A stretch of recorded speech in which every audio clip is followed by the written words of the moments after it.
Hello friends, welcome to my YouTube channel Adesh GK trick. Friends, आज के इस video में मैं जीके जीएस का टॉप 35 क्वेश्चंस करने वाला हूं, जो कि आपके सभी प्रतियोगी परीक्षाओं के लिए बहुत ही महत्वपूर्ण रहने वाला है। तो साथियों, आप हमारे साथ वीडियो में एंड तक जरूर बने रहिएगा। और साथियों, इन 35 प्रश्नों में से आप कितने प्रश्नों का सही उत्तर कर पाते हैं, आप अपना स्कोर हमें कमेंट बॉक्स में कमेंट करके जरूर बताइएगा। तो साथियों, आज का पहला प्रश्न है, मुस्लिम लीग का प्रथम अध्यक्ष कौन था? तो साथियों, इसका सही आंसर ऑप्शन सी हो जाएगा आगा खां। आगा खां जो है मुस्लिम लीग का प्रथम अध्यक्ष था। ओके फ्रेंड्स, प्रश्न अगला है, भारतीय राष्ट्रीय कांग्रेस की स्थापना कब की गई थी? तो साथियों, भारतीय राष्ट्रीय कांग्रेस की स्थापना 1885 ईस्वी में की गई थी। राइट आंसर ऑप्शन डी हो जाएगा 1885 ईस्वी में। ओके फ्रेंड्स, याद रखना। प्रश्न अगला है, बाल गंगाधर तिलक द्वारा शुरू की गई साप्ताहिक पत्रिका कौन सी थी? तो साथियों, इसका राइट आंसर ऑप्शन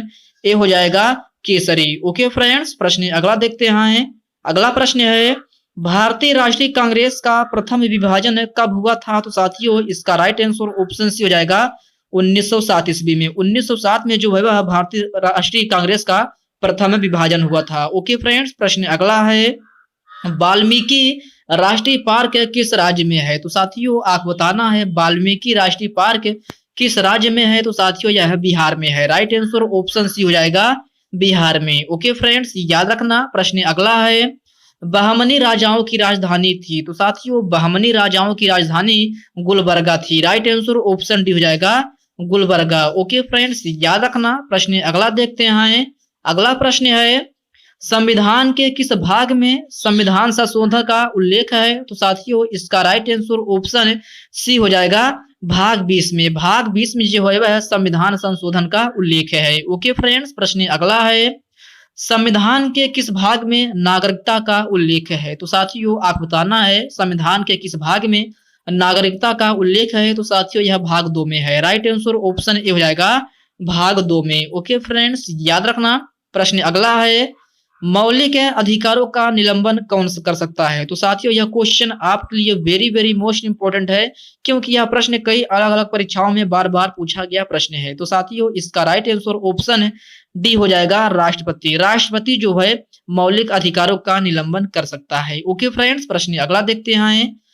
राज्यसभा के सदस्यों का कार्यकाल कितने वर्षों के लिए होता है? तो साथियों, राज्यसभा के सदस्यों का कार्यकाल 6 वर्षों के लिए होता है। राइट आंसर ऑप्शन भी हो जाएगा 6 वर्षों के लिए। ओके फ्रेंड्स, याद रखना। प्रश्न अगला है, मंत्रिमंडल की बैठक की अध्यक्षता कौन करता है? तो साथियों, मंत्रिमंडल की बैठक की अध्यक्षता जो है वह प्रधानमंत्री करता है। राइट आंसर ऑप्शन डी हो जाएगा प्रधानमंत्री। ओके फ्रेंड्स, प्रश्न अगला देखते हैं।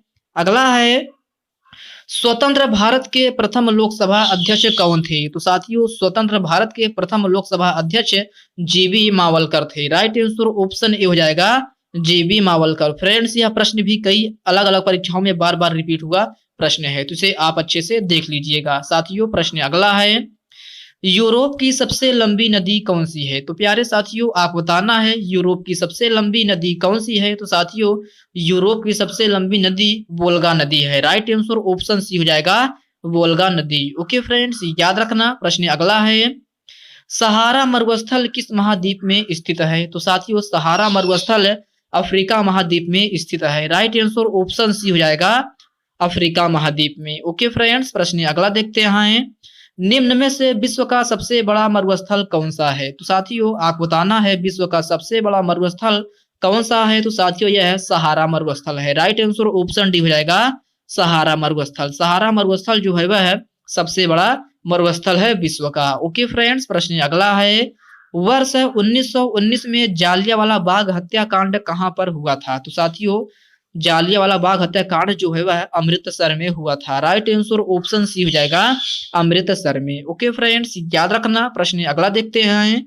अगला प्रश्न है, चौरी चौरा नामक प्रसिद्ध स्थल कहां पर है? तो साथियों, चौरी चौरा नामक प्रसिद्ध स्थल गोरखपुर में है। राइट आंसर ऑप्शन हो जाएगा गोरखपुर में। ओके फ्रेंड्स, याद रखना। प्रश्न नंबर अगला देखते हैं, इंकलाब जिंदाबाद का नारा किसने दिया था? तो साथियों, यह प्रश्न भी आपसे कभी कभी एग्जाम में पूछ लिया जाता है। तो साथियों, इसका राइट आंसर आपको बताना है इंकलाब जिंदाबाद का नारा किसने दिया था। तो साथियों, यह भगत सिंह ने दिए थे। राइट आंसर ऑप्शन डी हो जाएगा भगत सिंह ने। ओके फ्रेंड्स, याद रखना इंकलाब जिंदाबाद का नारा जो है वह भगत सिंह के द्वारा दिया गया था। ओके फ्रेंड्स, प्रश्न अगला देखते हैं।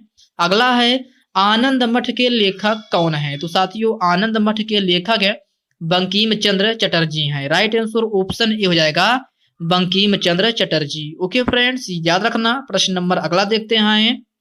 लाइफ डिवाइन नामक पुस्तक के लेखक कौन है? तो साथियों लाइफ डिवाइन नामक पुस्तक के लेखक है अरविंद घोष हैं। राइट आंसर ऑप्शन सी हो जाएगा अरविंद घोष। ओके फ्रेंड्स, याद रखना। प्रश्न अगला है हमारा राष्ट्रीय गीत वंदे मातरम कहाँ से संकलित है? तो साथियों हमारा राष्ट्रीय गीत वंदे मातरम आनंद मठ से संकलित है। राइट आंसर ऑप्शन बी हो जाएगा आनंद मठ से। ओके फ्रेंड्स, प्रश्न अगला देखते हैं। अगला प्रश्न है विजय स्तंभ निम्न में से कहाँ स्थित है? तो साथियों विजय स्तंभ चित्तौड़गढ़ में स्थित है। राइट आंसर ऑप्शन ए हो जाएगा चित्तौड़गढ़ में। ओके फ्रेंड्स, याद रखना। प्रश्न अगला है हर्षचरित किसके द्वारा लिखी गई थी? तो साथियों हर्षचरित बाण भट्ट के द्वारा लिखी गई थी। राइट आंसर ऑप्शन सी हो जाएगा बाण भट्ट के द्वारा। ओके फ्रेंड्स, प्रश्न अगला है विश्व की सबसे लंबी नदी कौन सी है? तो साथियों विश्व की सबसे लंबी नदी नील नदी है। राइट आंसर ऑप्शन बी हो जाएगा नील नदी। ओके फ्रेंड्स, याद रखना विश्व की सबसे लंबी नदी जो है वह नील नदी है। ओके फ्रेंड्स, प्रश्न अगला देखते हैं। अगला है आसवान बांध निम्न में से किस नदी पर स्थित है? तो साथियों इस प्रश्न को आप स्टार मार्क लगा लेना। यह प्रश्न भी कई अलग अलग परीक्षाओं में बार बार पूछा गया प्रश्न है। तो साथियों इस प्रश्न का राइट आंसर ऑप्शन बी हो जाएगा नील नदी पर। नील नदी पर जो है वह आसवान बांध स्थित है। ओके फ्रेंड्स, प्रश्न अगला देखते हैं।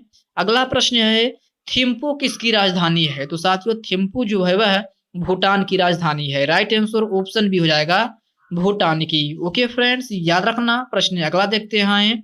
अगला है सेंट जॉर्ज किला कहाँ स्थित है? तो साथियों सेंट जॉर्ज किला चेन्नई में स्थित है। राइट आंसर ऑप्शन डी हो जाएगा चेन्नई में। ओके फ्रेंड्स, प्रश्न अगला है शिशुनाग वंश का संस्थापक कौन था? तो प्यारे साथियों आपको बताना है शिशुनाग वंश का संस्थापक कौन था? तो साथियों शिशुनाग वंश का संस्थापक शिशुनाग था। राइट आंसर ऑप्शन सी हो जाएगा शिशुनाग। ओके फ्रेंड्स, याद रखना। प्रश्न अगला है गंगोत्री नेशनल पार्क किस राज्य में स्थित है? तो साथियों आपको बताना है गंगोत्री नेशनल पार्क किस राज्य में स्थित है। तो साथियों ये इस क्वेश्चन को आप होमवर्क के रूप में इसका आंसर जरूर बताइएगा। सभी साथी इसका सही आंसर बताएंगे गंगोत्री नेशनल पार्क किस राज्य में स्थित है। ओके फ्रेंड्स, याद रखना। साथियों प्रश्न अगला है राष्ट्रीय युवा दिवस कब मनाया जाता है? तो साथियों राष्ट्रीय युवा दिवस 12 जनवरी को मनाया जाता है। राइट आंसर ऑप्शन ए हो जाएगा 12 जनवरी को। ओके फ्रेंड्स, याद रखना राष्ट्रीय युवा दिवस जो है वह 12 जनवरी को मनाया जाता है। तो साथियों आज की इस वीडियो में बस इतने ही प्रश्न। साथियों इन प्रश्नों में से आप कितने प्रश्नों का सही उत्तर कर पाए हैं आप अपना स्कोर हमें कमेंट बॉक्स में कमेंट करके जरूर बताइएगा। साथियों अभी तक आप वीडियो को लाइक नहीं किए हैं तो वीडियो को लाइक कर दीजिए, अपने साथियों के साथ शेयर कीजिए। फ्रेंड्स अभी तक आप चैनल को सब्सक्राइब नहीं किए हैं तो प्लीज आपसे रिक्वेस्ट है आप चैनल को सब्सक्राइब करके बेल आइकन को जरूर प्रेस कर लीजिएगा। और साथियों मैं आपके लिए सुबह डेली 7 बजे करंट अफेयर क्लास लेकर आता हूं जिसमें मैं 10 मिनट में पूरे दिन की करंट अफेयर को कवर करता हूं जो कि आपके सभी प्रतियोगी परीक्षाओं के लिए बहुत ही महत्वपूर्ण रहने वाला है। तो साथियों इस क्लास को आप जरूर अटेंड करा करें। तो साथियों तो चलिए मिलते हैं किसी नेक्स्ट वीडियो में, तब तक के लिए जय हिंद दोस्तों।